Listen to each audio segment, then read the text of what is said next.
Okay, here's your warm up for Wednesday, April 29th. So we're gonna start out with a 5-minute Imam. Now this is a little different than your regular Imam in that there's not any rest, sorry. So minute 1, you're gonna start with 10 up downs. Minute 2, you'll start the minute with 8 up downs. Minute 3, 6 up downs. Minute 4, 4 up downs. And then minute 5, 2 up downs. So what is an up down? It's just a push-up without a burpee without a push-up. So hands down as close to your feet as you can get them. Jump out into that plank, jump in and stand. Down, out, in, stand, okay? Once you finish your number of up downs for the minute, you are going to spend the rest of the minute doing a different exercise. That exercise is going to change each minute. So Imam starts. Minute 1, you do your 10 up downs, and then you're going to spend the rest of the minute in a plank on your forearms. So palms flat, feet together, squeeze my butt, pushing up through the ground, and I'm just holding this plank here. Okay, this is easy. This is harder. So I want to shift my weight forward so that most of it is in my upper body for that plank. From there, minute 2. So when minute 2 starts, I get out of that plank, I do 8 up downs, and then I spend the rest of the minute doing my air squats, screwing the feet into the floor, driving the knees out, squeeze the butt at the top. From there, that minute ends. Minute 3 starts, I do 6 up downs and then sit-ups. You can either butterfly your feet for the sit-up if you want, coming up, touching the toes at the top, or if you prefer to go flat, that's fine too. You can reach between the legs, reach outside of the legs, it's up to you. Minute 4, I do my 4 up downs, and then I spend the rest of the minute doing reverse lunges, alternating legs, chest stays nice and tall, touch that back knee to the ground, and step my feet together. Finally, minute 5, 2 up downs, and then our lovely candlesticks. So candlestick to stand, start standing. I'm gonna do a very compressed squat, roll all the way back into my candlestick, compress squat, and stand up. So the key here is being able to get into this squat position. That's gonna make your life easier. So if you want to get better at candlesticks, try to practice like a feet together squat. From there, so if I do that, I'm already super close to the ground. Now if this isn't happening for you yet, and you're more like here, you might need to use one of your hands so you don't feel like you're falling, and that's totally fine. You can use your hand to help get you back, and then you can use your hands to help push you up. But the farther away you put your feet from you, the harder it is to get up. So you gotta be able to get your feet really, really close to your butt, and then the momentum helps you because you're over your feet at the top, right? As opposed to here, my feet are out in front, I'm not over my feet. It's much harder. So you can practice that. Also, if the hand behind you thing feels kind of weird, I like to do it with a pole if you have one at your house, and you can literally hold on to it as you sit down into that squat, so it kind of helps you. Like, I'm not talking about a PVC pipe, but like an actual, like a column that we have in our garage. And then you can use it as you come up, you can grab it to help pull you up. All right, excuse me. So that's the first part. Then we're gonna go into some wrist stretches, okay? Because we have handstands today. It can be a lot of pressure on the wrist. Now, if your wrists hurt a lot in handstands, it's a couple of things. It might be more wrist mobility that you need because we spend a lot of time like this, and in a handstand, you're like this. It could just be building up tolerance, so maybe they don't hurt at first, and then as you hold a handstand longer and longer, they start to hurt, which is just building tolerance. It also could mean that your core and your shoulders need to get stronger, because when we sink everything down and those aren't as active, our wrists can take a lot of the brunt. So working on, that's why we do all of this core and shoulder activation before we do handstands, and that's why we need to be strong there for the handstands not to hurt like our joints and stuff.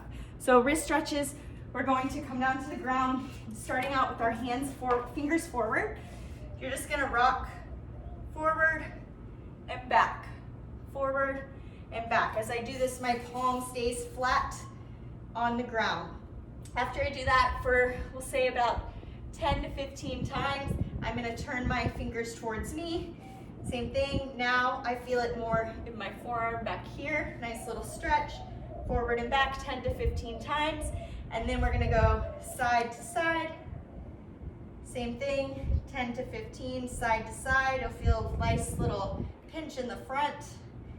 Only go as far as your range of motion allows you to while keeping your arms straight. Once you bend, it kind of defeats the purpose. So keep it straight, just like you would in a handstand. And then finally clasp the hands together, 10 circles one direction, 10 circles the other direction, and then our wrists feel nice and good. You can shake them out. Finally, we have 2 rounds, 30 seconds each movement. These are quality, so if you did yesterday's warm-up, I said we're focusing on quality. Same thing today. This is quality stuff that's gonna help you a lot with your handstands. So we're starting with a plunge push-up. Fingers are gonna be turned out to the side for these. We did this plunge plank last week, if you remember. If not, that's fine. We're gonna talk about it again. So fingers are pointed out to the side. From here, I'm just gonna bring my knees off the floor, all right, and I'm leaning forward in this plank here. Now, from here, I'm gonna lower my body, push my elbows back, lower, lower, lower, lower, lower, lower, lower, lower. Whoa! All right, and then if I can't push up, then I'll just use my knees to kind of get back to where I started. So again, coming up off the knees, here, lean forward, lower, lower, lower, lower, lower, lower, lower. If I can, push back up. If that's too difficult, you can tuck the toes, okay? So that's gonna take some of the weight off the shoulders. And same thing. Now I have my feet supporting me a little bit. Lower, lower, lower, lower. I can either push up or I can lower. And if I can't get up, just lower my knees, come up. The whole point here is that forward lean. That's what makes it different than a regular push-up. So fingers out, forward lean. 30 seconds there, nice quality reps. Then I'm gonna go into a nice little lat stretch and activation. So if you have a really light dumbbell or kettlebell, that's great here. I'm gonna use this little 8-pound kettlebell. If not, that's fine. Just something to hold on to is good. I'm gonna go on my back, okay? Lower back pushes down into the ground so it's not coming up. Arms are straight, and I'm gonna push up towards the ceiling, keeping the arms straight. Reach, reach, reach, reach, reach, reach, reach, reach, reach, reach. If I can get to the ground, great. If not, fine. And then pull back. Okay, the key here, don't let that back pop up. So keep it pushed down while your arms come back. It should actually feel pretty good, like a nice little stretch. Make sure the arms don't bend either. We're keeping them straight. Okay, you have 30 seconds there. From there, we have 30 seconds of wall walks. So for the wall walks, I don't have a wall to demo, but you know what a wall walk is. Actually, I could probably turn the camera. I'll show you at the end. So if you keep watching, I'll go back to the wall walk. So 30 seconds of wall walks or some variation. And then finally our hollow hold with the leg extension. So we're gonna come up, arms are overhead, feet are flat on the ground, arms are straight, hands are together. I'm gonna sit my head and shoulders off the ground, pushing my lower back down into the floor. From here, I'm gonna extend one leg out. Notice my foot's only like 6 inches off the ground. I'm gonna pull it back in, and then other leg comes out 6 inches off the ground and in. So you're just alternating, holding it 1 to 2 seconds every time. Hold 1 to 2 seconds and back in. Okay, so you have 30 seconds of that, making sure that back stays down, those shoulders and head off the floor. All right, so that's your warm up. I'm gonna do, if you wanna stop the video, you can now. I'm just gonna quickly show a wall walk for those of you who may have forgotten or not know. All right, so for your wall walk, you're going to start flat on the ground in a push-up position. I'm gonna come up into a plank, and then I'm gonna walk my feet up the wall and my hands back. If I can, nose and toes to the wall, and then nice solid plank as I walk back down. Okay, if you can't get that high, that's fine. You'll push up, and then you can either just bring your feet up onto the wall and hold that for a second and then walk back down, or you can just walk, it's very slippery, as far as you can, and then come back down to the ground. All right, so that's your wall walk. Ooh. Sorry, this video's a little bit long. And I just scratched up the side of the house. Don't tell my parents. Okay, bye.